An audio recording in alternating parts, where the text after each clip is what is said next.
हेल' खुलुमबाय जोंनि बर' हारिनि रायजो राजा नोंथांमोननिसिम आं दासिमनि इम्पर्टेन्ट निउस लाना फैदों। नोंथांमोना भिडिअखौ जोबजासिम नायलां, भिडिअआ जोबोद इम्पर्टेन्ट जागोन। ओंखायनो नोंथांमोना भिडिअखौ जागायनायनिफ्राय जोबजासिम नायलां आरो जागायनायनि सिगाङाव जुदि नोंथांमोना दासिमबो साबस्क्राइब खालामाखैब्ला प्लिज साबस्क्राइब खालामना ला आरो साबस्क्राइब खालामखांनायनि उनाव बेल आइकनाव थुनानै अलाव सेलेक्ट खालामना लायोब्लानो जाबाय। नाम्बार 1 बयबो सोंहरो जे स्कुल कलेजआ माब्ला खुलिगोन होननानै।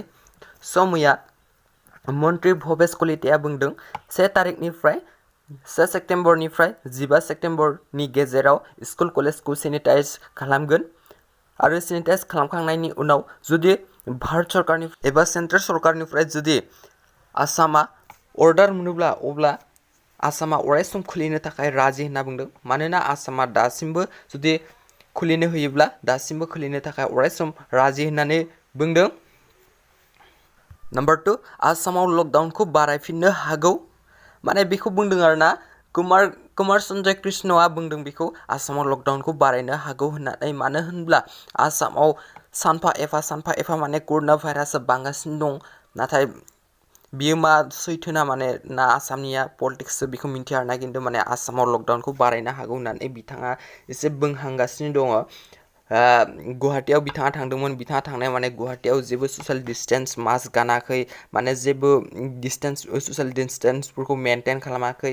बिनि थाखायनो बिथाङा बुंजेनदों आरोना नोंथांमोनाबो ससियेल डिस्टेन्स आरो मास्कखौ गान आरोना, मानो होनब्ला बियो नंखाय नङा। नोंथांमोना जुदि पलिटिक्स होननानै पुरा साननो नाङा। जानो हागौ जोंनि आसामाव एसे पलिटिक्स दं होननानै, नाथाय नोंथांमोना बेखौ पुरा पलिटिक्ससो बियो होननानै पुरा गियालासेनो ससियेल डिस्टेन्सखौ मेनटेन खालामालासे मास्क गानालासे डाटा। नोंथांमोना गावनि खामानिफोरखौ मावबानो जाबाय, मेनटेन खालामबानो जाबाय। नाम्बार 3 नोंथांमोना बयबो मिथिखागौ सनिबार आरो रबिबार बे साननैयाव लकडाउन जायोमोन। बे साननैयाव अफिस बायदि बेंक बायदिफोरा माने खुलियामोन, लकडाउन जायोमोन। नाथाय दानिफ्राय सनिबारब्लाबो थांनो नांसिगोन। मानो होनब्ला सनिबारावबो लकडाउन गैयासे सनिबारावबो गावनि खामानिखौ मेनटेन खालामहैनांसिगोन, गावनि खामानियाव हाजिर जाहैनांसिगोन, गावनि खामानियाव नुजाहैनांसिगोन। जोंनि थाखाय बियो मोजां ना गाज्रि आं बेखौ बुंनो थाङा। बिथांमोना फोरमायदों जेथिया सनिबारावबो थांनो गोनां जासिगोन।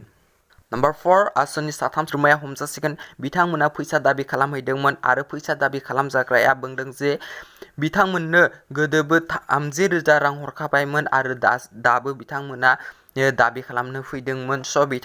दाबि खालामजाग्राया दा बिथांमोननो रां हराखैमोन, आसोनो रां हराखैमोन। बियो जोबोद गाज्रि जादों आरोना। मोनसे हारिनि आफादानो बेबादि गाज्रि खामानि मावनाया बियो जोबोद गाज्रि जादों।